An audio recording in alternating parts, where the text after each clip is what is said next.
To see all of y'all and all of these people that are here live in at Alamo College's headquarters.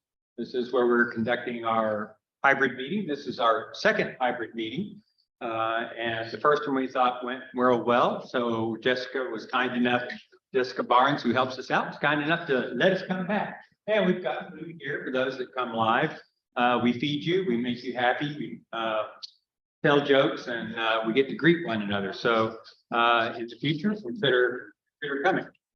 So before we get started with our program tonight, let me just spin through a couple of announcements, if I may.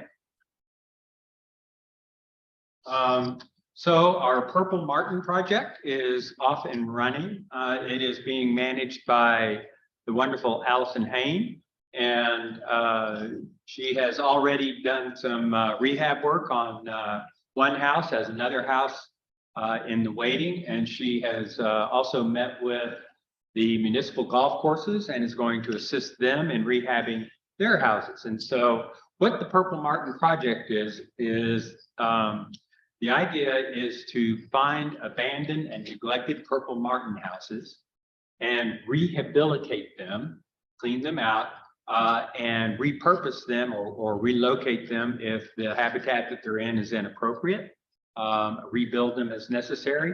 And the reason that we want to do this is that abandoned Purple Martin houses become, well, frankly, they become nesting sites for starlings and house sparrows, which are invasive species, and they're not the kind of birds that we want to encourage. We love all birds, but there are some birds that we love more, and we certainly love Purple Martins more than we love house sparrows and starlings. So the idea is to find these abandoned houses that are no longer serving Purple Martins, their original purpose, but are serving other needs, and try to either take them away and take that habitat away, or to rehabilitate them. And so if you know of or are aware of any abandoned Purple Martin houses, please get in touch with Allison Hain. You can email her at pm@bearaudubon.org, PM for Purple Martin. So, let me go the other way. There we go. Our Golden Cheek Warbler survey. This is pointed to you. So every year we do a Golden Cheek Warbler survey. This is a science-oriented survey, and this is our 10th year. So every 5 years we do a 5-year summary. So after this year, when we do the survey, we'll be able to do not only a 1-year survey summary, but a 5-year summary and a 10-year summary. And we need some volunteers to help come and with this survey. We survey a number of different locations. We have Eisenhower Park, Government Canyon, Friedrich Park, Bracken Bat Cave, Albert and Bessie, Kronkowski Natural Area, and a couple of other places. So we need people who can visually ID the Golden Cheek Warbler. There's a picture of it. It's very striking, a beautiful little bird, as well as be able to detect it auditorially. It is potentially a strenuous exercise. There are some hills. There is some bushwhacking. It's a lot of fun. You get to also see property that is not necessarily open to the public. We have one private ranch, Maverick Ranch, that we also do. So for those of you that have a natural tendency towards exploration and a curiosity about the natural world, we would love for you to come help us out. This starting in March 15 through June 15. We do a series of different survey points. So there's lots of opportunity to go out. A young man by the name of Kip Quartz is coordinating this for us. And you can reach out to me at presbass@bearaudubon.org, or go to our website, and there's a link there as well. But we do need help, and this is coming up in less than a month.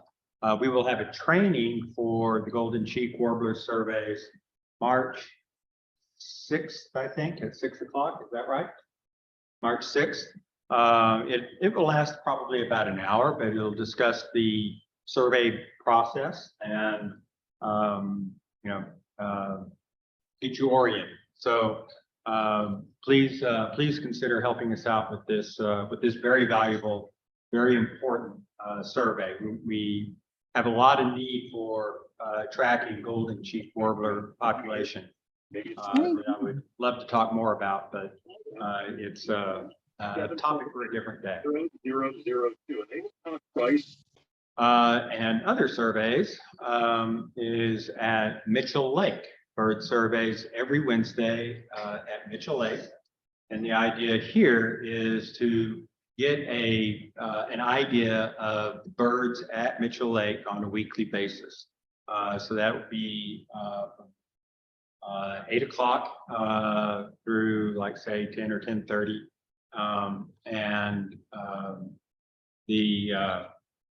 We need experienced birders to lead the surveys. Inexperienced birders are welcome to show up and help, but we definitely need experienced birders to help manage these surveys. And you can volunteer and sign up on Mitchell Lake's conservation page. So I encourage you to get involved in that program as well. And in addition to that, I just found out that the Mitchell Lake Facebook page has been expanded. There's some additional pages for, we've been practicing this and I can't get it right, birds, bugs, and critters, right? So yeah, so we've now got pictures on there for everything that's birds and things that are not birds. So I invite you to visit the Facebook page for Mitchell Lake to see those. So they're separate pages. They're separate pages. Okay, can they access it from the main page? No. So how do they know where to go?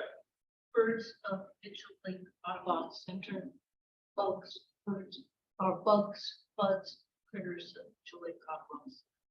Okay. Separate pages. 2 separate pages. Okay. Let's talk to Sarah Beasley about getting links up for that, so that it can be accessed by the website, because that's a lot for anyone to remember at this point. It is. But the key message is Wednesday mornings, come on out and help us with the surveys at Mitchell Lake. And then birding for conservation or birding for a purpose. So this is a community science endeavor where we do surveys on private properties in the effort of educating landowners about the birds that they have on their property. This is generally focused on larger properties, ranch lands and things like that. And the idea is to educate the landowners about the birds that are on their property, and also to talk to them about how they can manage their acreage to help support those birds. But it's more than just bringing landowners to the concept of maintaining and protecting their habitat. The surveys also provide very valuable information to Cornell ornithology labs. Now, all the surveys that we do, we log it into a program called eBird. Many of you are familiar with that, which then goes into the Cornell Ornithology Labs database. They are doing miraculous things with data analytics and trending bird populations by species, by location. And these are color-coded trending maps that you can access by going to eBird, and they have red for decreasing populations by a species, blue for increasing population by a species, and then white for those areas where they don't have enough information. And when you go to Texas and you look for a specific species, you will see whose range is native to Texas, you will see a lot of white. And the big reason for that is because There's a lot of private land in Texas that we don't have access to. So there's an opportunity here to really fill a very important data gap that is very valuable for science. So that's the idea behind birding with purpose, or what I call birding for conservation, is to not only help educate landowners about how to manage their property for birds, help them understand the birds that are on there, but also to fill this very important data gap. And then lights out for Texas. This is also the topic of tonight's talk, so it's very, very timely. And during migration, spring and fall migration, we encourage people and businesses to dim their lights, because birds have existed for hundreds of millions of years in a world where there are no lights. And now they're existing in a world where there is an incredible amount of artificial light, and it really throws off their navigation skills. Birds, as many of you know, navigate at night. And so we encourage everyone to dim lights and reduce light exposure during the migration periods, because it causes the migrating birds to waste energy and miss food and a lot of negative things. And our speaker tonight will be talking a little bit more about some of those consequences. And lastly, our presenter for next month is Dr. Roger Lederer, Professor Emeritus at California State University in Chico. And he's going to be talking about bird adaptations. This is such a fascinating topic. It is so incredibly interesting how birds have adapted their lives to meet the lifestyle that they lead. And it's really, really an interesting topic. Is that going to be live here? Is he going to be here? That's going to be on Zoom, right? Okay. So it'll be another Zoom, and then I guess the one in April is going to be live. But that's next month. So please put that on your calendar for the fourth Wednesday of March, and we will expect to see you there. And so we love birds, and our range goes way beyond Bear County, even though we call ourselves Bear Audubon Society. And we encourage and would love to work in that entire range. If there's anything we can do to help, if there's anything you have a question about, please reach out to us. We are here to provide guidance as best we can. And so now what I'd like to do is to introduce our speaker for the evening, Dr. Tania Homayoun. She is the state ornithologist for Texas Parks and Wildlife, non-game and rare species. But she's way, way, way more than that. This is a very accomplished woman. She works to implement conservation measures and conduct status assessments and direct statewide bird research efforts that address threats to the non-game birds commonly identified as species of greatest conservation need. She's spent several years with Texas Parks and Wildlife, Texas Nature Trackers program, where she engaged naturalists of all interests and ability levels in collecting citizen and community science data on Texas unique plants and animals. Previously, she worked for Audubon, Texas at the Dogwood Canyon Audubon Center, and later with the Conservation Science team as its Urban Conservation Program Manager, where she worked to develop and deliver conservation plans, educational programs, and trainings, and activities supporting biodiversity and sustainable community. Tania holds a Bachelor of Science in Ecology, Evolution, Conservation, Biology, and a Bachelor of Arts in Anthropology, all from the University of Texas. And then she got a PhD in Conservation Biology from the University of Minnesota, where she studied the impacts of urbanization on land bird communities. So it's she's got deep knowledge in the area of bird-friendly communities and how we can manage our communities to be friendlier for birds. So she'll be talking about bird collisions and with buildings and how to prevent that both from a light management and design management perspective. So join me in welcoming Tania Homayoun. Right. So before I start sharing my slides, I want to say thank you for inviting me to come talk about this topic. This is something that is very near and dear to me as a conservation issue. So I'm very excited to be talking about this as we're as the season feels at least like it's changing, at least here in Texas. And I assume, since nobody has popped anything up in the chat, that y'all can hear me okay. Yes. Yes, we can. Excellent. So I'm going to go ahead and start sharing. And just want to verify that y'all can, in fact, see my first slide. Yes, ma'am, we can. Perfect. Okay, so let's jump into it. So I'm going to kind of start by framing the issue of collisions and what happens because of glass and light pollution in the bigger picture of bird conservation. And then kind of drill down into what we know about bird building collisions, some of the risk factors, some of the biology that's kind of behind it. And then, because this is an issue of the built landscape, we're going to talk about some of the design factors and how that comes into this. So those two issues, glass and light. And then once we've talked about the problem, we're going to switch gears and talk about some of the potential solutions and ways to mitigate and address these issues, and wrap up by talking about lights out programs and collision monitoring and some of the activities that are going on here in Texas.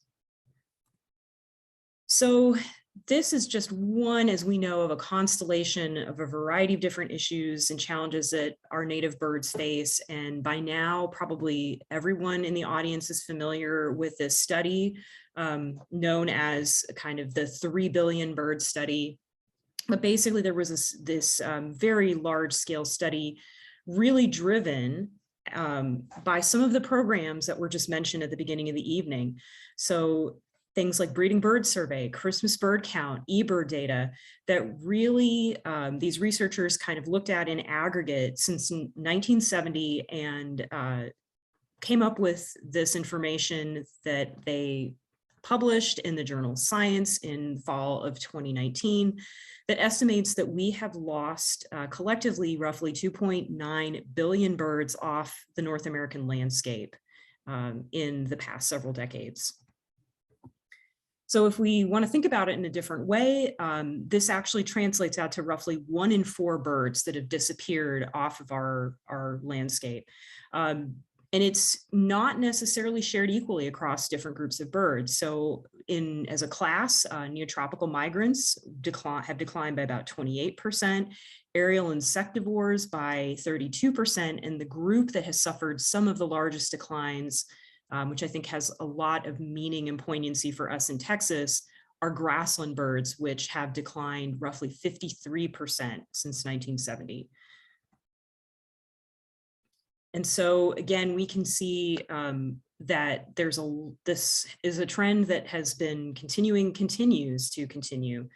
One of the things I do want to point out, though, with this particular chart, which comes from the State of the Birds report from 2014, but it's still just a fantastic summary of what we know by the bird populations associated with different habitats, is that while most of these groups are in decline, when you start taking targeted conservation action on behalf of birds, you can, in fact, stabilize populations and in some cases reverse those declines. And that's what we see with the case of wetland birds.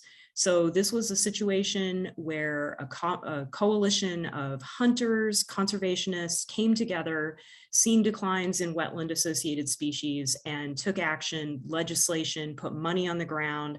And that's what we've been able to see since there's been targeted work done for these species. So I wanted to point this out as we're talking about a really heavy topic, to say that we know we can in fact make change. So I kind of want y'all to hold on to that as we dive into some of this heavy stuff. So when we often talk about collisions, I'm going to be focusing in on buildings and particularly the built landscape, but there are a variety of different things that humans put out on the landscape that can result in collisions. So one of the big questions that we have now as this new world of green energy is really taking its footprint on the landscape is, what is the impact to birds of wind turbines? And so some of the early estimates come in the hundreds of thousands of bird fatalities annually. American Bird Conservancy in 2001 estimates, based on the volume of growth, if we extrapolate out, that it could be closer to 1 million birds killed annually by turbines in the US. But the short answer is, we're lacking data. We just simply don't know. It's challenging on a number of different fronts to monitor. And so we kind of have this very broad range of estimates of mortality. So we also have collisions that can be attributed to communication towers. American Bird Conservancy estimates in the millions of birds here. Some estimates go as high as 6.6 million bird fatalities annually owing to these structures. And then we have power lines, which again, depending on the type of structure, can be causing all kinds of different issues. So one of the really high profile situations that had kind of come up was, for example, with large birds like migrating cranes. And so this is one of those things where some early solutions had been proposed to put markers on lines to make them more visible to birds than they are currently. But these types of structures can account for up to 22.8 million bird fatalities annually. But then we get to the really big piece here. And when we talk about buildings, we're estimating that we're looking at nearly 1 billion birds killed annually. This is the #2 cause of death to birds caused by human-related activities. And many of you can probably guess what #1 is, which is a whole nother topic for a whole nother evening. The #1 direct human-related cause of death to birds in the United States is feral and free-roaming cats. And that is in the billions, plural. So building collisions, though, come in at a #2 in terms of severity. And of course, when we think about the life history of so many of our different bird species, roughly 70% of our North American bird species migrate. 80% of these species migrate at night. So we're talking about a couple of different types of issues that come into play as we talk about the built landscape. So when we're dealing with light, one of the things that we do know is that light can be the thing that increases the collision risk for birds by drawing them into urban areas. So birds can be brought into proximity to urban areas where they're more at risk of colliding with glass. They can also be directly impacted by the beams of light or sky glow that's there by becoming attracted to and trapped in particular areas that are highly lit. And we tend to see that songbirds often are at higher risk because they tend to migrate at lower altitudes. And so this is a great example here in this image that we're looking at. This comes from New York City, and this is the tribute in light for the Twin Towers. And this is actually a kind of a cool, little bit of a win-win story. So New York City Audubon noticed shortly after these lights were turned on and this tribute started to become kind of a fixture in the New York City landscape, that birds were becoming trapped in these beams of light, especially high concentrations of them during migration. So what they did is approach the operators of this tribute in lights and said, you know, we're noticing this issue. Can we come up with a solution that honors this culturally important tribute, but also honors the fact that we have millions of birds passing through our skies during migration? And so what they did was set up a monitoring system whereby observers would get on nearby parking garages or roofs and count the number of birds that they saw become trapped in the beams of light, which are those little white specks that you can see in this picture. And so when they hit kind of an agreed upon threshold, they would radio down to the operators and ask them to switch off the lights and keep watching to basically see that it looked like the birds had dispersed, reoriented, and gone on their way before giving the all clear to turn these lights back on. So again, kind of a cool example of a little bit of a win-win that we can try and aim for. So again, what we tend to find is while there's a vast array of different kinds of birds that have been documented as collisions with buildings, generally there is a group of songbirds and raptors and some shorebirds, owing to the fact that they tend to migrate a little bit lower than some of our really, really high flying waterfowl. They tend to be the ones more represented in the data sets that we have for collisions. And one of the other things we know is that there's a differential risk between nighttime and daytime, and that the daytime collision zone tends to be concentrated lower to the ground. Another thing that we know based on these data sets are that urban and exotic bird species usually do not dominate in these data sets. In fact, very rarely do we tend to find a lot of things like house sparrows or pigeons or starlings.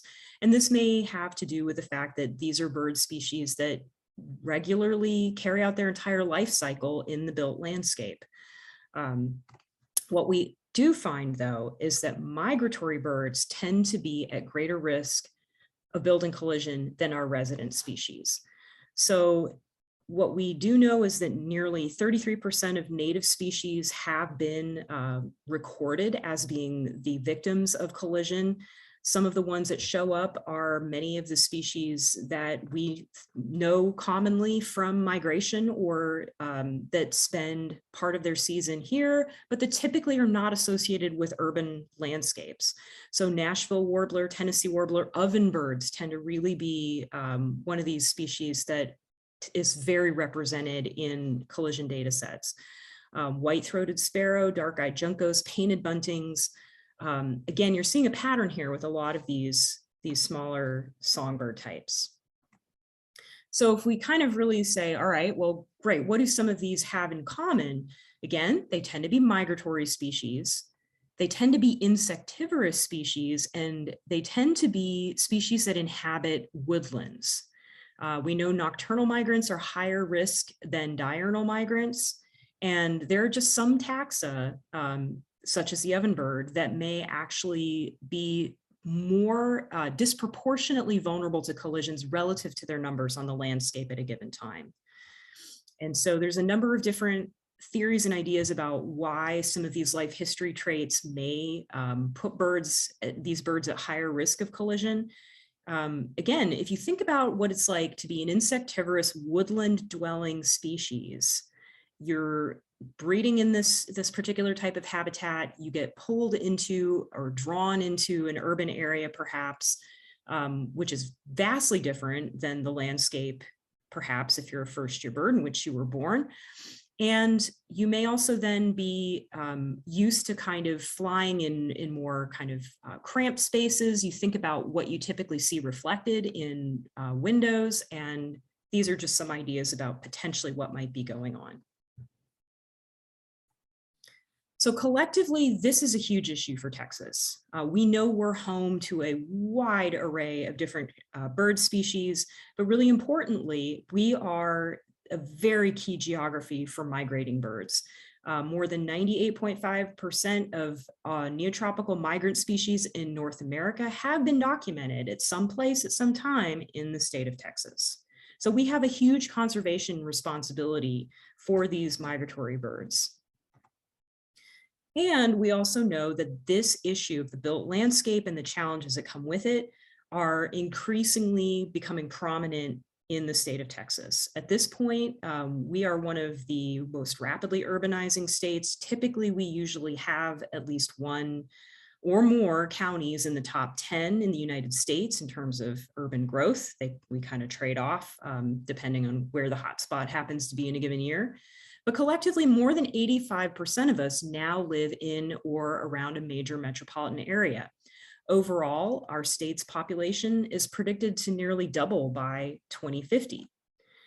And it's not just the direct immediate areas around our urban spaces that are kind of the danger zone.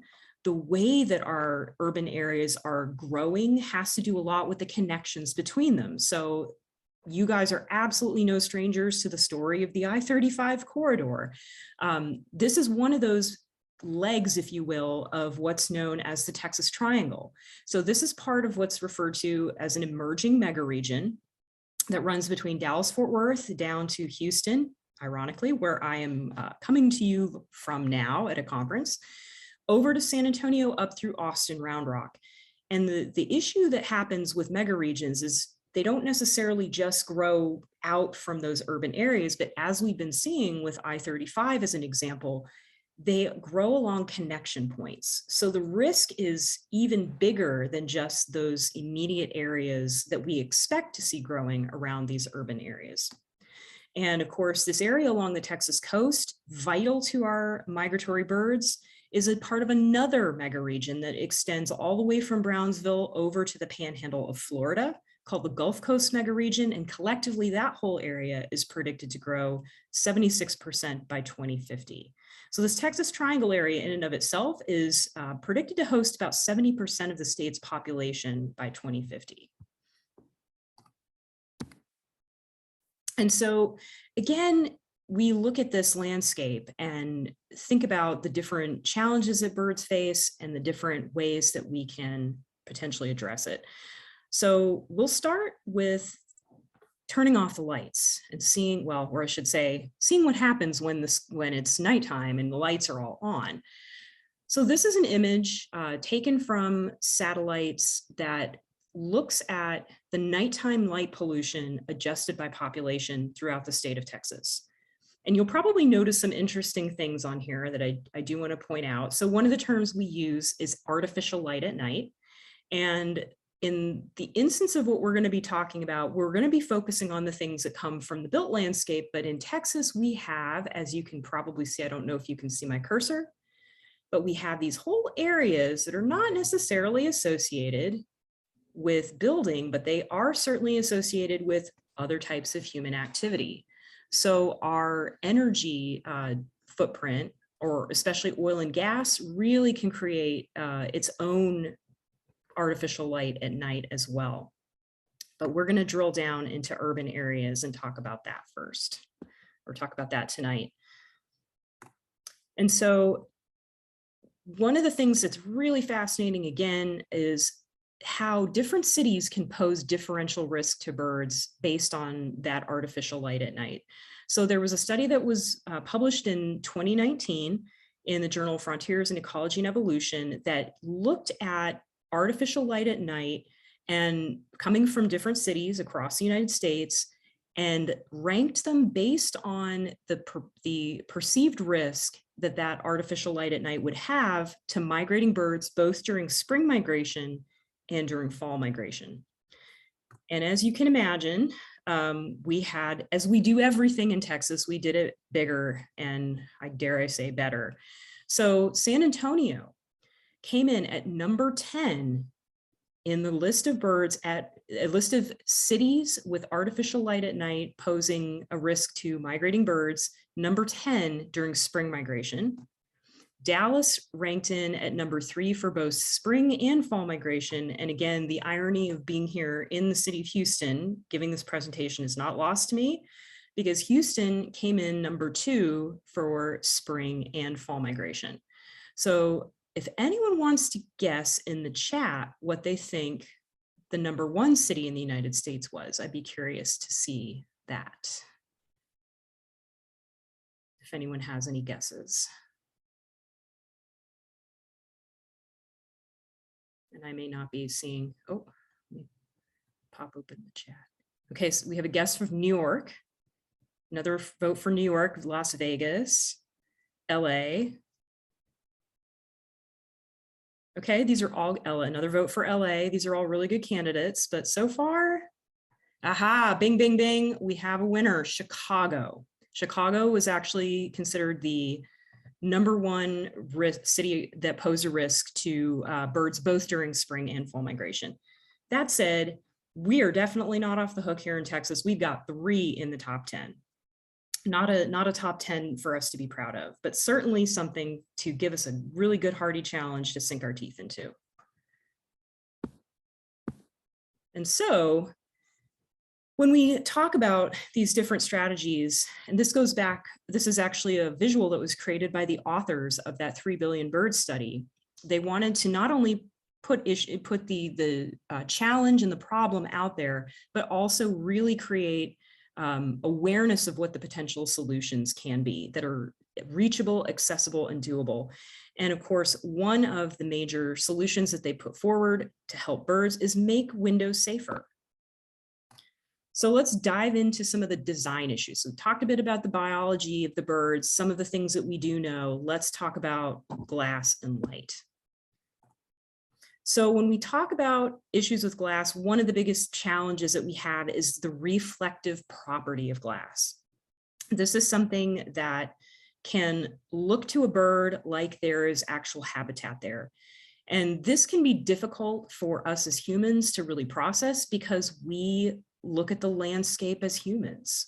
The built landscape is our habitat.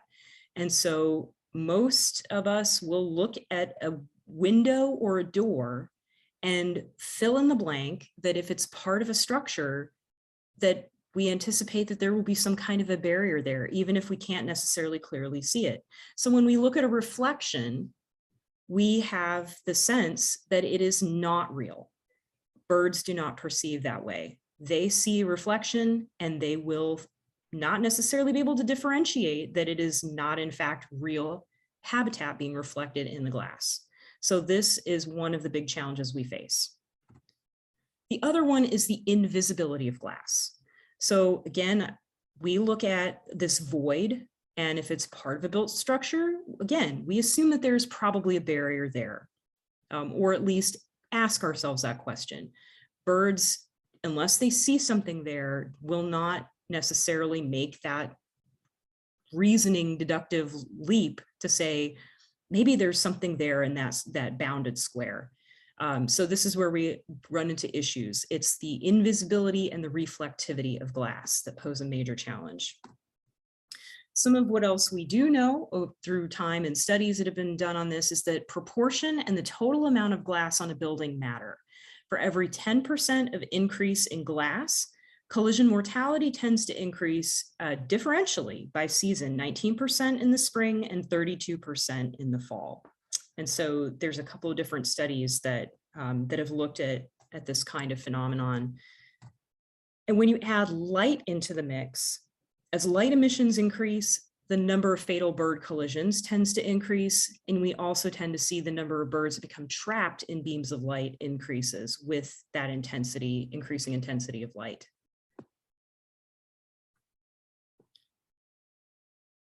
Uh-oh, there we go. Taller buildings do not necessarily pose a greater cumulative threat. So this is one of those misconceptions that's very easy for people who haven't really processed this issue to fall into, is we often hear about bird collisions, or people, the public hears about bird collisions, and the first thing they think of are these high-rise, huge towers that are in the middle of a downtown area that maybe have just a sheet of glass going down them, and that this is where all the birds die. But that's not most of what we have on the landscape. Most of what we have in the built landscape are lower story buildings, many of them what we would think of as residential class or lower story commercial that are 1 to 3 stories high. And they actually account for 44% of bird mortality. Low rise, which is kind of 4 stories to 11 stories, accounts for 56% of bird collision mortality. And those high rises that can be very dramatic when they do kill birds, collectively across the whole landscape, roughly account for about 1% of the total mortality. So on the one hand, we have a bigger challenge, but we also, each of us have contact with a lot more of these lower story buildings than we do with the high rise. So there's a lot of opportunity there to be able to make and affect change. So ground level stories often see more collisions than, again, some of these higher stories on these taller buildings. And that tends to be because of how we use glass. We tend to use more glass at ground level stories. We tend to use more clear glass as opposed to fritted or otherwise not transparent or clear glass. We tend to have, owing to landscaping, more reflected habitat visible at these lower stories. And often, if we are talking about commercial buildings, we often have atria that have indoor plants that can be an attractant in some cases to birds. So if we had to focus, there's kind of an area for focusing on mitigation. Now, we do know that some buildings can cause disproportionately more collisions than others. So this is the US Bank Stadium. This was kind of a big topic that was swirling around when I was a graduate student at University of Minnesota, and in the years after when I was working with Audubon, that this stadium was going to be built. And the big question among the bird community there was, what are they going to do with it? What is it going to look like? It's in a major migration hotspot, and this is the building. So it is in the city of Minneapolis, and one of the conditions, since they did not actually opt to use any bird-friendly construction on it initially, was they did agree, however, to do some long-term monitoring. So there was a study that was published in 2019 by my colleague Scott Loss that basically looked at this stadium building plus 20 additional downtown buildings that ranged from 2 to 57 stories, had varied uses. They did a 2-year study covering 4 migration seasons and found that the stadium plus 3 individual high rises accounted for 74% of fatality collisions. So that's kind of an example there where you can have this disproportionate effect.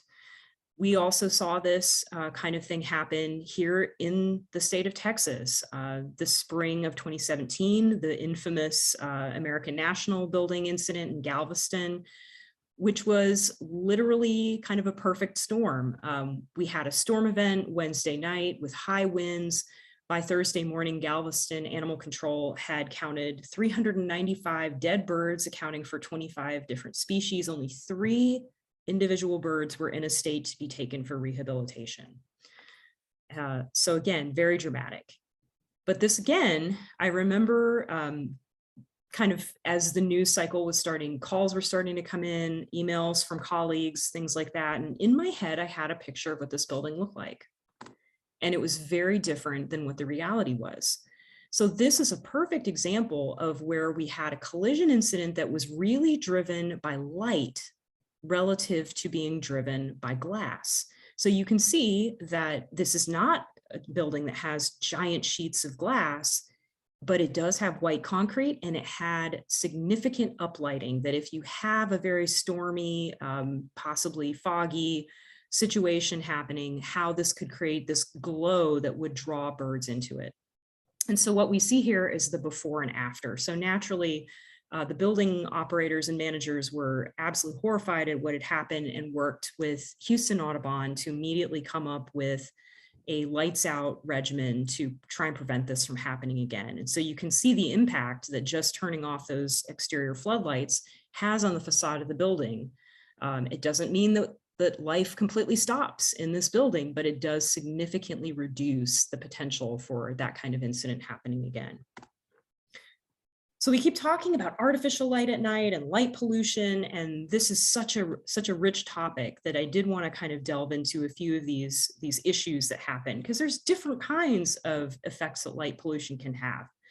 So when we talk about light pollution, really we're talking about adverse effects of artificial light at night.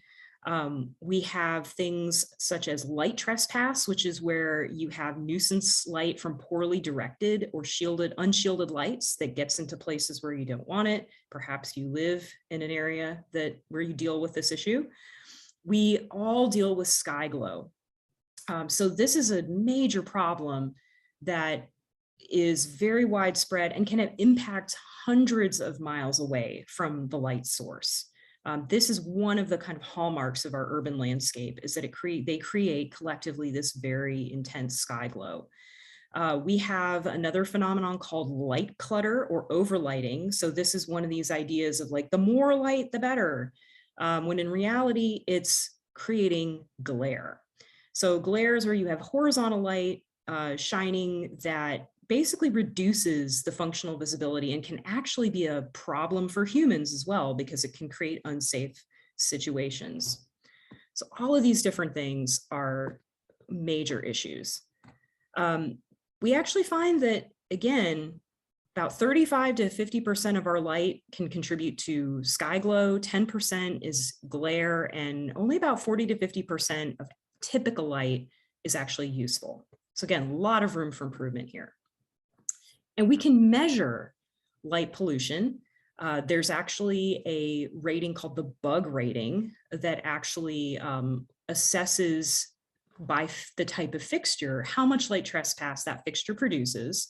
So this is something that if you are in the lighting industry, that would be an important measure for you.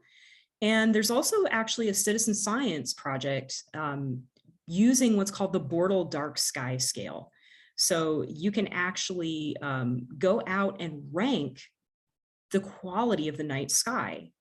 Everything from really a fabulous dark sky site coming in at a 1, all the way to the inner urban core, which may be an 8 or a 9, really, really polluted by light.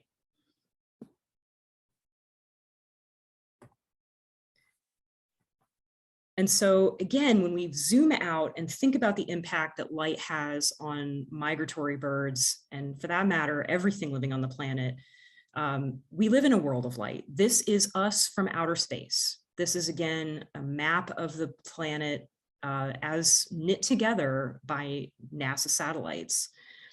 10% of our planet's land area is subject to artificial light at night. 23% of the planet's surface is subject to sky glow of some kind. So that's a huge area when you think about it. And we know that this is not just limited to impacts to birds. We see all kinds of different issues with mammals. We know that this can impact melatonin levels, change seasonal reproductive cycles. It can result in lower crop yields for plants, change phenology, such as budding and the times of dropping leaves, can have pretty severe impacts to herps. So we know the famous situations where artificial light at night can lead hatchling sea turtles astray, can change reproduction, predation, and foraging behaviors. And in insects can change pollination and reproductive behaviors, as well as predator avoidance.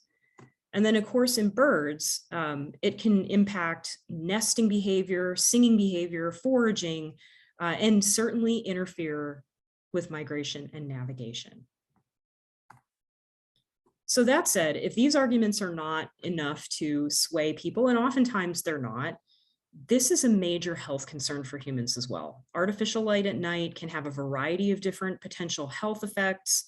This is not just, kind of internet hand flapping. There's a lot of research that's taking place on this, because this is potentially such a major issue for human societies.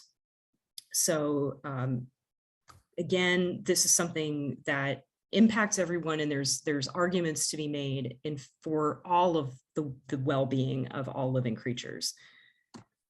But then you get the people who are really concerned about safety, and more light is more safety. And I love this set of images, because this really gets at why that isn't necessarily accurate. So this is kind of an example of what happens if you have too much glare. There is still a person, you can probably see in the top photos, standing in that gate. But with that floodlight, it makes it really difficult to see from that perspective that there is in fact a person there. Now, a shielded light would provide enough ambient light perhaps to actually clearly assess the situation and see what's going on there. So again, there's a lot of fantastic information that's out there available from Dark Skies advocacy groups that really can guide the discussion and even the product selection for things that really help with artificial light at night. So let's talk about some of these design strategies to address collisions. So generally speaking, when we're talking about the glass aspect of bird-friendly design, we want to be making design safer for birds by reducing reflectivity and increasing the visibility of glass to birds. We can also think about things that are what we refer to as design traps. So what we're looking at right now, this corner of this building, which has been retrofitted with bird-safe markings, this is something where you have two corners of glass meeting. So again, a bird may not necessarily have perceived prior to this modification that there's glass there. That's a design trap. It isn't just simply about the property of the glass itself, but it's about how it's being used on the building. So one of the things that's really fantastic that has come out of the really diligent efforts of a great number of people, but really led by Dr. Christine Shepard at American Bird Conservancy, was this development initially in 2011 of what was then a pilot credit for the LEED program for the Green Building Council's LEED certification that looked at bird collision deterrence. And in 2022, it was made permanent as an innovation credit. So it is now formally part of the LEED credit canon. And essentially, architects who choose to use this in a building, the credit that they would receive for this is calculated using a weighted average of the relative threats for each of the building materials that are on the building's facade. And all of those risk assessments are made based on field tested data and getting a real handle on what kind of a risk these different materials pose to birds. So really simple, easy way to make glass more visible to birds is by fritting it. So fritting is can be basically etching, or you can put a ceramic coating to create more of an opaque or semi-transparent coating on the glass. So this is actually the IAC headquarters in New York City, designed by architect Frank Gehry. It's a very well-known building. This is one of the buildings that New York City Audubon monitored and reported that they had recorded no collisions on it after at least 2 years of monitoring. So it doesn't have to be anything quite so grand or large scale. Simply etching patterns or frosted finish on panes of glass that potentially could be problematic or proven problematic can be really great. And it can look really aesthetically beautiful as well. So it doesn't have to be just kind of a solid pattern. They can be designs like these leaves that we see here. They can be kind of geometric. I do want to point out this balustrade, though. This is often something that slips under our radar sometimes. And this was actually a structural type that created some problems on the University of Minnesota campus in St. Paul after I'd graduated, but I remember hearing about it, that they put in these railings with glass balustrades in an area where there were a lot of fruiting trees. And so those fruiting trees would attract birds like cedar waxwings into that area, who, as cedar waxwings often do, would become a little tipsy after eating some of the fruit, which just made collision issues even worse. And what they ended up having to do was go back and do an emergency retrofit, which was really driven a lot, the push to make that happen by the students who were present on campus at the time. So nipping that in the bud before it becomes an issue is definitely the way to go if that's a treatment that you decide you want to or need to have in a built area. This is a bit of a design controversy. I'm sure the internet and social media have a lot to say about textured glass block. It's a look. but it is a look that is, by definition and by its properties, more on the bird friendly side. It's not necessarily going to be for everyone or every building, but it absolutely has potentially its applications still. We may think of it as being attached to a given era, but it is, again, something that is a bird friendly option. Ceramic fritting. So this is one that I've mentioned before, and it doesn't have to be the entire face of glass. Covering just 20% of the glass surface can reduce collisions by more than 90%. And this is based on, again, testing these types of treatments with actual birds, which sounds very sinister. So let me take a pause to explain a little bit about how some of that works. So this is work that is being done by a variety of different research groups, including American Bird Conservancy. Some universities are doing these kinds of studies that are referred to as tunnel tests. So what they'll often do is get something that is kind of like perhaps a semi-trailer and set up their test environment in that area. So they have an entry and they have an exit, and they put the materials to be tested at the far end of this tunnel with safety netting in front of it. But essentially, it's basically kind of a dark environment with light at the end of the literal tunnel. They will capture wild birds. They'll be processed and banded, but then before being released, they will be flown through the tunnel. And so essentially what will happen is the researchers will see which direction the birds will choose to go, thinking they're heading for freedom. Will they go to this treatment or that treatment? This density of fritting, that density of fritting. So of course, before they actually reach the object itself, they hit the safety net. And then if they haven't been already found their way through to the safety exit, they will be escorted out. Thank you for your participation in the study, and the data are logged. So that's essentially, in a nutshell, how that kind of these kind of numbers are arrived at, is actual testing with real birds. Which sounds a bit like a bit of an alien abduction story to me, but hey, science. There's also things that can be very kind of design oriented, that if you are an architect can be very visually impactful. It can fit into the kind of era and design of what you're hoping to do. So exterior window treatments like louvers can be very, very visually arresting, but also, again, can have that extra benefit of creating a more bird-friendly facade. Sky bridges. These are often really challenging to work with. But in particular, they can be very risky to birds because they are just a literal tunnel in many cases of glass. And so this is a metal clad sky bridge that goes between a couple of buildings. It's used by, I believe, the Houston Ballet. I was being driven, I was not driving, I was being driven by someone through the city of Houston and looked up and saw this. And I was like, wait, slow down. I need a picture. So I quickly leaned out the window and snapped a picture of this before we had to skedaddle along. But it's a great example of how you can have a sky bridge. In this case, the cladding was really added for the privacy of the people using it. But again, it has the added benefit of being bird friendly because it is not simply an invisible tunnel of glass. So another thing we can do from the design perspective is take advantage of bird biology and the fact that when we're thinking about the aesthetics of how a human experiences glass, we can do things that leverage the extra ability of birds to see into the ultraviolet spectrum that we cannot.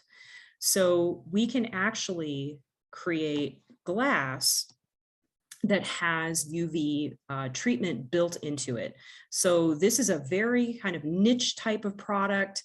It is the kind of product that would probably be more accessible to large projects rather than an individual homeowner, for example. There are not a whole lot of vendors out there right now who make and carry this type of product. But for example, this would be a solution that if you had a zoo or an arboretum that was wanting to redo or build a new exhibit, this would be the kind of investment that would absolutely be worth it, in keeping with mission and potentially within budget. So generally speaking, it can be challenging to find UV glass solutions that are accessible for homeowners, but luckily there's other things we can do. So from the perspective of even thinking about how we place glass on a building, again, avoiding design traps like glass corners that can create a pass-through effect is one strategic way to think carefully about this. Or if you have to have that light coming in, thinking about making, again, fritting or alterations to the glass so that it's not creating this invisible tunnel situation where birds think they can pass through it. Perhaps one of the more challenging issues that we deal with, again, in thinking about how we want our buildings and our landscapes to look, is how we use plants in direct proximity to buildings. This is a challenge because we tend to think of plants as, especially if we're using things like native plants, this is good, we're creating habitat. The challenge we have to really think through, though, is in the built landscape, are we using these two factors, glass and plants, in a way that does not create a harm to birds actively?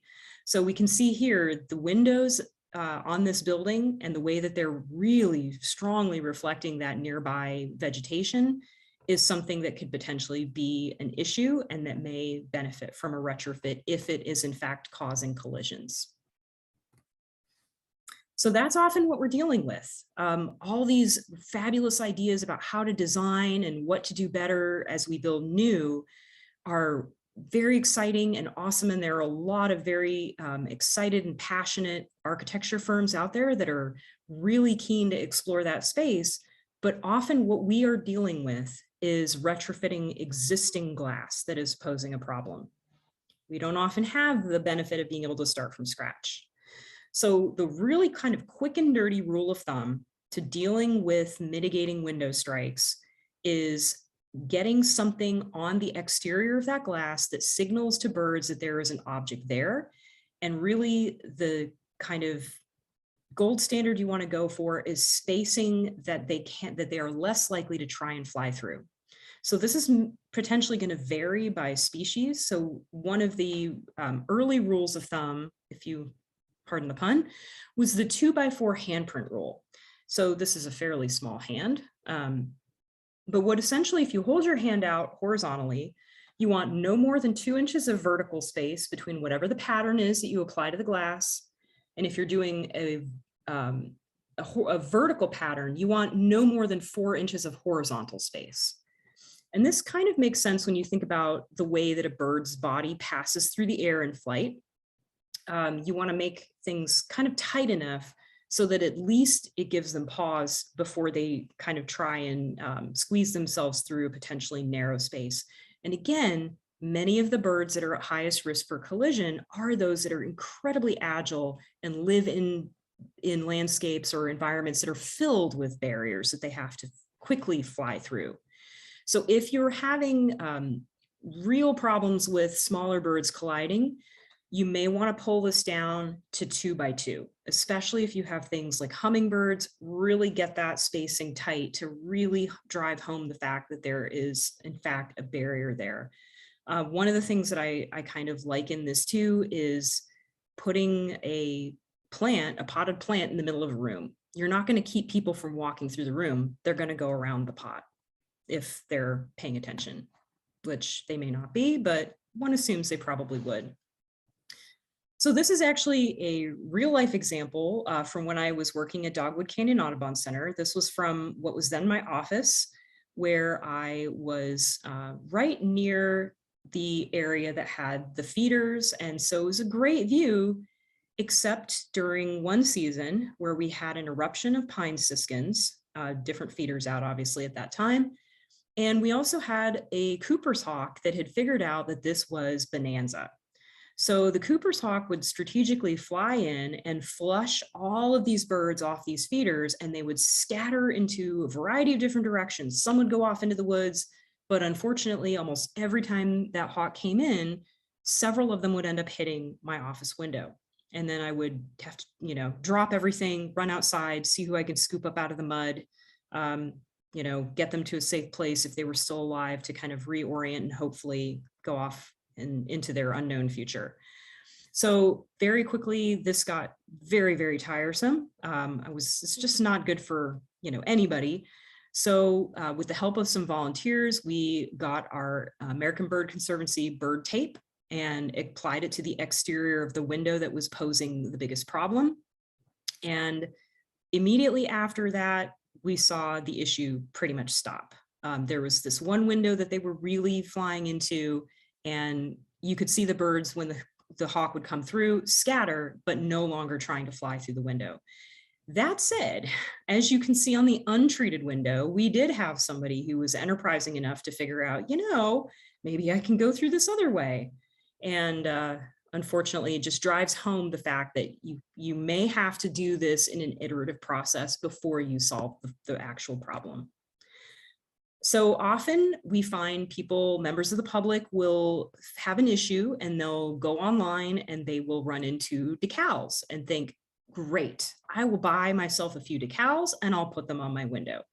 So this is actually a great example that was shared through the collisions listserv from someone who managed to snap this picture. You can see here that this was a window treated with 3 decals. They put their flower pot in the middle of the room. And unfortunately, the bird did what a bird's going to do and tried to fly around them. And so this was not a solution to the problem. This is going to require more visual cue that there is glass there. So another potential use or another potential way to address issues with collision is netting or screens on exterior windows. So this was a challenging photo to be able to take. This was actually taken at Rose Sanctuary. This is an Audubon sanctuary up in Nebraska that makes its bread and butter during the crane migration, has a lot of viewing opportunities for birds. As you can see, very large windows in many parts of the building. And their choice of solution was exterior netting. So it took some time for me to actually be able to get my camera to focus on what I wanted, which was the netting. And so I asked them the question, you know, when you have a lot of wildlife viewers and photographers visit, do they give you feedback on how this is working in terms of their ability to enjoy the view? And the staff at the center at the time said, generally speaking, we have no problems. People understand why it's there.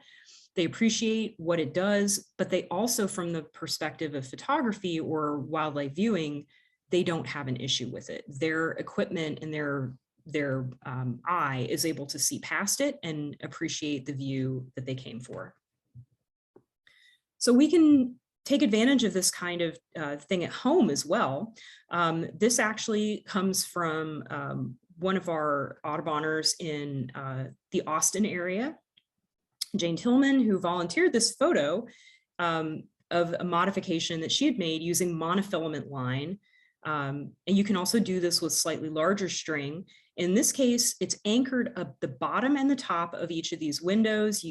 Some of the string installations are weighted and can be kind of free swinging, but essentially she said that this really, she had no maintenance issues reported with it as of when she sent this, and said it was fairly easy to take down from the top rail or bottom rail in order to clean the window, and that it seemed to have really done what they'd hoped to do, which was eliminate those major collision issues that they were concerned about.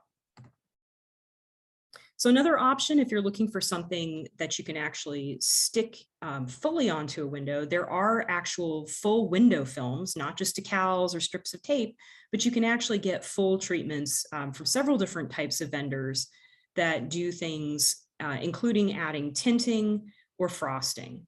So that is always an option as well. One of the big questions we often get is with feeders and that distance. Is there a safe distance from windows?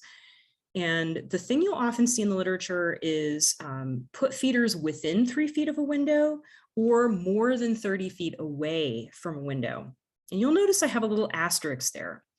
And so this is based on some interesting feedback that kind of came up in the bird collisions list with some discussion about this, that really, it turns out that this was kind of a bit of a misinterpretation of the original study, where essentially they only went out to 30 feet. So essentially their advice is the farther away from glass you can get feeders, if you're going to be putting them away, do that, but 30 feet is not a magic number. That happened to be the limit of what they tested in their particular study.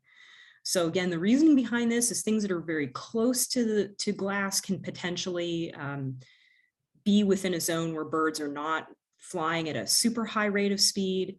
And again, getting them safely away from glass means that those lines of approach are perhaps less in the danger zone of being close to glass. So feeders can be kind of tricky, but again, it's going to be kind of potentially trial and error by individual site. Artwork, simple things that again clue any observer of any species that there's glass there or barrier there, can be useful, and again can be very aesthetic. If you happen to have someone who's very talented as an artist, painting on window exteriors can be really, really beautiful, not just advertising the latest deal on a burger. And what we do know is that mitigation, when taken, can be very effective. And we know this again, largely because of monitoring. So this is an example here from Portland. This was a fairly new building that was built in 2014. And within a very short time of it going into use and being occupied, people in the building started to notice that there were collisions. So Portland, Audubon, got involved, started monitoring, and we're estimating about 125 collisions per year, estimating about 96 of those collisions being mortalities. And in 2007, the building was retrofitted with a glass treatment. So this is the before and this is the after.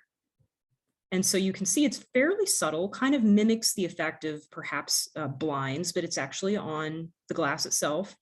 And they continued to monitor what was happening after this treatment was put in place. And they found they had a 94% reduction in collisions post-treatment. So again, this is very, very powerful in being able to show that simple things can make a difference. So pre and post monitoring is really, really valuable. So some considerations for mitigation, again, a lot of this can be case by case. Are you dealing with seasonal issues that people consider to be more kind of a nuisance? You know, the famous angry cardinal fighting with itself. Are you dealing with things that are related to migration? Are you having problems during the day, during night? Do you tend to see issues happening during periods of inclement weather? And are there particular problem windows, or is this a generalized issue? That's another really kind of key thing I think that often people think is that if they have one problem window, all the windows are a problem.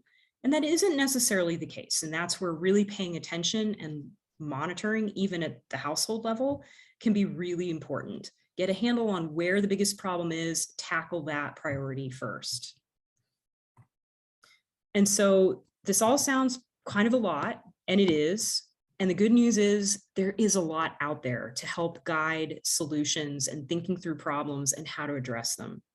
So these are just a handful of different guides that have been put out, available as PDFs on the internet, talking about bird-friendly design and also bird-friendly solutions. So many of these are geared towards people who work at the urban planning level, who work at the architecture level, really trying to get these things out there to affect large-scale change. So that's glass. So let's talk a little bit about lights out programs as a way of addressing light pollution as a risk factor. So these strategies, again, are often very targeted. We want to be thinking about turning off exterior building lighting, turning off interior lights that are not in use, especially at some of the top floors of buildings that can contribute to that sky glow. taking advantage of the technology around timers and motion sensors so that they use light only when it's needed. And also thinking about color temperature and the type of light that we're putting out. Blue wavelength bulbs can be very problematic to humans in particular.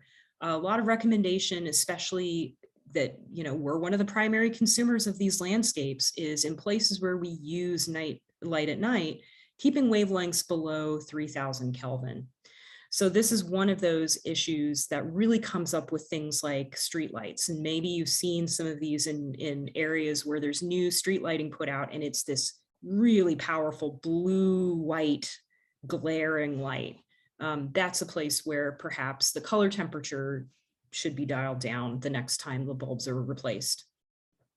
So again, this doesn't mean that we don't take safety into account. So we often recognize that part of lights out strategies are thinking about what is essential lighting for security and safety versus what is ornamental, decorative, extra. So in those cases where we need to be using light, think about how it's designed. Aim lights downward and use shields to direct the light where it's actually needed. A lot of these buildings, people talk about having floodlights or things like that that shine up. I don't know if there's a concern that like Spider-Man is going to come down and break into a building or something, but generally speaking, we need light in the places where normal people are. Using task lighting at night rather than overhead lighting for people working in these spaces after dark. Drawing the blinds after dark can be very helpful, as is dimming or turning off lobby or atrium lighting. The issue around searchlights or spotlights can be very challenging. Sometimes these are part of bigger kind of local or cultural installations. So again, if we have to be really selective about this, encouraging that they not be used during migration, and avoid shining lights up into trees. That's another favorite thing we love to do, is illuminate our trees. But again, what we really want to be heading for is figuring out how to deal with this bigger sky glow issue. So this is awesome. Chicago with the lights on, Chicago with the lights off, but you can still see how much sky glow there is just from the sheer volume of lighting. So this is where we start talking about thinking about this bigger picture of planning and strategizing towards moving towards dark skies initiatives. So this has to do with getting better light fixture design out there that is capped, shielded, or cut off, using appropriate bulbs that have the right color temperature and that are only as bright as needed to do the job. And then also, again, thinking about lighting zones, so avoiding that light clutter and using motion sensors and timers. And so this is a great example here from Davis County, Utah, where you can see from a distance that the light is really concentrated down near the pedestrian area and not shining up into the light. So this is a great effort on their part. And again, there is a plethora of guidance out there to help with getting this word out to local planning groups, to HOAs who may be looking at retrofitting some of the public lighting. That again, small changes can make a huge difference. And we are kind of at the cusp of this with this changeover from some of our older lighting fixtures to the ones that are now LED compatible. So now is a great time to be making those design changes. So that said, again, we want to take the opportunity to monitor wherever we can. And what's really exciting is that there are active lights out campaigns throughout North America at this point. There are roughly 45 or so cities across the US and Canada that are actively doing this during migration. And we are fortunate here in Texas to have the Lights Out Texas campaign. So this is actually kind of cool. It was piloted with Cornell Lab of Ornithology using their birdcast technology. So essentially they are creating models based on environmental weather conditions and the data that they have from numbers of migrating birds to really predict through migration where there's expected to be high activity of migrants throughout the United States, depending on the local conditions. And so they can put out these bird alerts a few days in advance to let people know. And so we can see here, for example, The night of October 1st in 2020, there's a good portion of Eastern Texas that is just lit up. So if we have to, again, be really putting out a call for action, strategizing for these times and getting people to be kind of thinking about this can be very effective, more so than just simply saying, for this period of several months, we want you to do this. If we have to be selective, we can do alerts for different nights. So part of this Lights Out campaign is getting cities and municipalities and even counties to be involved with Lights Out proclamations, getting businesses and households to pledge to go lights out. So fall of 2022, there were 401 pledges across Texas to turn lights out during migration. And we also have collision monitoring that's taking place in different cities. So in the fall of 2022, we had 112 volunteers offer more than 1,000 hours to help run routes through urban areas, assessing what birds they were finding. And so we've got lights out programs in Dallas, Houston, San Antonio, Austin, Fort Worth, El Paso, and even in Alpine, which is pretty exciting to see all of this activity. So what are we asking? We're asking during spring migration, so roughly early March through mid-June with a peak mid-April to early May. Fall migration, mid-August through late November with that peak in September through late October, to turn off non-essential lights between 11 p.m. and 6 a.m. Pretty straightforward ask. And for those who are interested in seeing some of the information that's coming out of the monitoring, our teams are actually putting information into this iNaturalist project that is specifically designed around these routes, these designated routes that are set up to capture specific buildings that are decided upon by the local teams. The other thing that's happening is we are fortunate to be working with the biodiversity research and teaching collections at Texas A&M University, who are taking the collision fatalities that are collected and working them into their specimens. So what they're doing is not only able to use those specimens for other types of research, they are also then able to give authoritative identifications on these species that may have been potentially a little questionable in the iNaturalist project. And we've had nearly 2,000 birds that have been sent to the collections since 2020.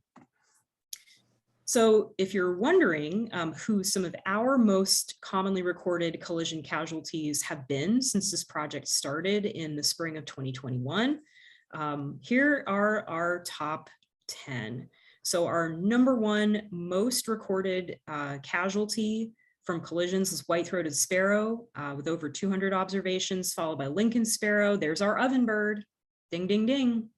White-winged dove, common yellowthroat, mourning warbler, indigo bunting, grasshopper sparrow, interestingly, American woodcock, and black and white warbler. So this is subject to change with each season. And as the numbers potentially come in, you can expect to see not only, unfortunately, numbers increasing, hopefully not by too much, but you may also see some of the birds on the SAD leaderboard change position. But this is where things stand as of the fall of 2022. So that's just one of a variety of different collision monitoring projects that are out there. Just a handful, a couple more that are available via iNaturalist. There is a large scale, I believe it's worldwide collisions project. There's one specific to UTSA campus. There's one that looks at 9 Central Texas counties and one that is a little bit more specific to the Austin area. So any of these, if you happen to be curious or involved, can be really great places to see what's actually coming out of monitoring efforts. So I want to kind of wrap a little bit by talking about some of what it takes to deal with such a heavy issue. And I'm really in awe of the people who dedicated their careers and their time and their passion to this. And so this was kind of a interesting, fun moment from several years ago when I was with Audubon. We had a network-wide meeting in Minneapolis to talk about trying to come up with kind of a bigger, more coordinated push around bird-friendly buildings. And so we took a break and, folks went out to get lunch and coffee. And so one of our members came back with her coffee and had this little sleeve on it with a quote from Oprah Winfrey that said, "Know what sparks the light in you, then use that light to illuminate the world." And at some point we noticed her looking at her cup and kind of scribbling on it. And we're like, so what's going on there? And this is the bird-friendly version from the wonderful Judy Pollack, who is with Audubon Chicago region. And I fixed it. And it now reads, "Know what sparks the light in you. Then turn that light out at 11 p.m. during migration." So just to kind of highlight that it takes kind of a bit of a robust sense of humor as well to kind of deal with a lot of these issues and always be positive and see the potential and the hope. So I want to just give a huge shout out and thanks to what I would need multiple slides to really highlight everyone who's been involved in this, in the research and the work, getting buildings involved, all of this. But in particular, some of the big heavy hitters, American Bird Conservancy, New York City Audubon, Cornell Lab of Ornithology, all of these different local Audubon chapters, countless universities and research institutions, and architecture firms who've really delved into the science and the solutions around collisions. And so another huge thank you that I would love to kind of relay would be to First Lady Laura Bush for really championing this issue. And I think that really was a turning point for us here in Texas, that really elevated this issue as a priority and as something that was important and worth paying attention to. So if you haven't seen any of her outreach around this that kind of really jump-started Lights Out, it's easy to find on social media or any number of different op-eds that were published. And so huge thank you there. So I do want to kind of pause, oops, there we go. Pause on this slide a little bit before we go into some question and answer with these QR codes, which hopefully still work, but if not, the links should be good. If you are interested in getting more resources around the science of bird collisions, the solutions to bird collisions, recommendations on particular products, which I have to be a little careful about talking about, but American Bird Conservancy has probably everything that you could possibly want in their one-stop glass collisions website.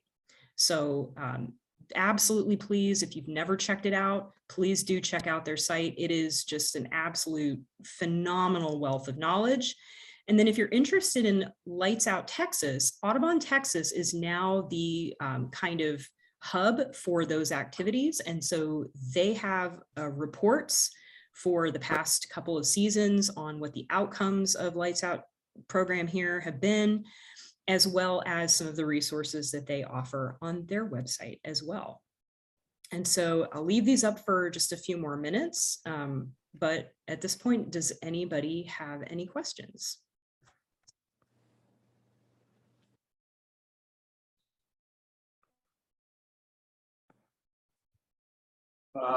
Yeah, so I know I got a question. Thank you, Tania. This was a very, very good presentation, extremely dense with valuable information. And I want to reiterate that we will have this up on our access to this website up on our website, probably by tomorrow afternoon, as we do with all of our presentations. So for those of you that want to share this with your colleagues or others, it will be available to you on our website. But one of the questions that I wanted to ask on the architecture of bird-friendly buildings, is there any estimate to the increase in cost in using some of those bird-friendly architectures? And I guess specifically maybe around the glass, because that's such a broad question, right? But do you have any estimate of that? Off the top of my head, no, but this has been a question that has come up before in the collisions listserv, and the answer, the kind of unsatisfying answer that so often comes up is it depends, but that yes, if you are talking about some of these high-end glass solutions that are like the UV glass, that can substantially increase the cost over conventional glass. And then it kind of varies from there, the type of solution, whether you're doing something that's permanent, built-in type of treatment like fritting, all the way to these films, which can be in the more kind of budget-friendly, affordable solution. Given that birds see in different light spectrums than humans do, is that an avenue that's been researched or explored, or is it, I mean, what's the impact of that? So that birds can see into the UV spectrum. Right. That was actually the inspiration for the particular types of glass that have UV patterning built into them, was specifically to create something that would, to the average human user, who usually probably is not walking around their house or office with polarized sunglasses on, that it would basically be something that would be completely invisible to people, or more or less, visually not register for humans, but that would actually signal the presence of an object there for birds. So that is absolutely driven by that biology. Interesting. In some of those technologies, especially around the way that glass might be colored or UV'd, or is there a reverse impact on humans? I know you talked about in the light spectrum using blue light and that being negative, but in terms of using bird-friendly glass, is there a reverse impact, like in an office setting, on humans in any way? I guess, can you explain a little bit more what you mean by reverse impact? So would there be any positive or negative impacts on humans noticing the mitigation tools in the glass? Does it provide out of the peripheral vision, a distraction, or, is it something that, or have there ever been any studies on what might be the sociological impact of some of these? So that is from the perception perspective.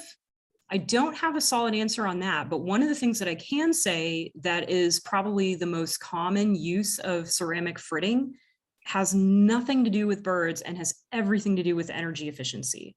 So a great example of this in Texas is, I'm going to mess the name of it up because every company has a building named after them now, but the stadium, the big football stadium in Dallas-Fort Worth, and I cannot for the life of me at this point remember, because I think it's still the AT&T Stadium. Okay. I always think of like Texas Stadium. Yes, so that new facility has significant portions of the glass that are fritted, and it was 100% done for energy efficiency, because you're putting a bunch of people, including a bunch of football players, into a giant glass aquarium in the middle of the sun. So that has been documented to have measurable impacts on energy efficiency, if nothing else. That's August. Interesting. That's interesting. So there was one other question I had from early on, but now I can't remember what it was. Are there any questions from folks here? A question. You mentioned that the oil industry is responsible for a lot of the artificial lighting. I was wondering if y'all are doing anything with the oil industry, because I noticed in the state of Texas, like, we have the three cities, but there's a lot of light like under San Antonio, and I was wondering if that was from the oil and gas industry.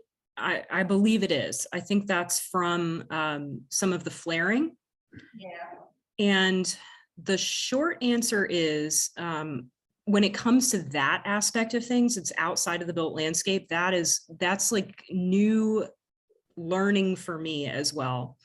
So that's a great question, as I'm starting to learn about a lot of what's happening with energy infrastructure in the state in my new position. to talk to our habitat assessment team. So we do have a team at Texas Parks and Wildlife that really deals with a lot of those kind of questions, everything from transportation development to industry. And so they might have, we do not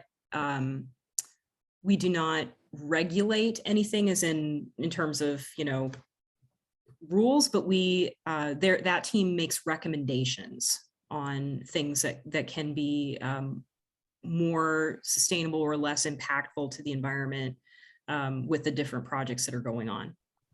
So that's a really great question. And frankly, yeah, I don't know how much that's actually been on kind of the larger scale radar, simply because it is perhaps a little bit more challenging to tackle something like that may be baked into the operations as opposed to, you know, fixing a window or capping a light fixture.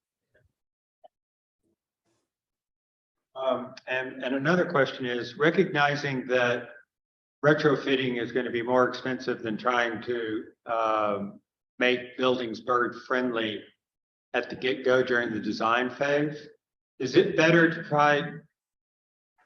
I'm trying to think of how is the best way to influence architects and building engineers during the design phase. I know here in San Antonio, we have plans for another really, really big hotel going up in the Hemisphere Plaza, and they were touting the fact that the whole front of it was going to be all glass. Mm. So as soon as I read that, I struggled with who do I contact? How do I influence this early in the process, as opposed to until after everything, all the decisions have been made and it's impossible to change the factor? Is it better to work with architects, building engineers, or how do you attack that process early in the process?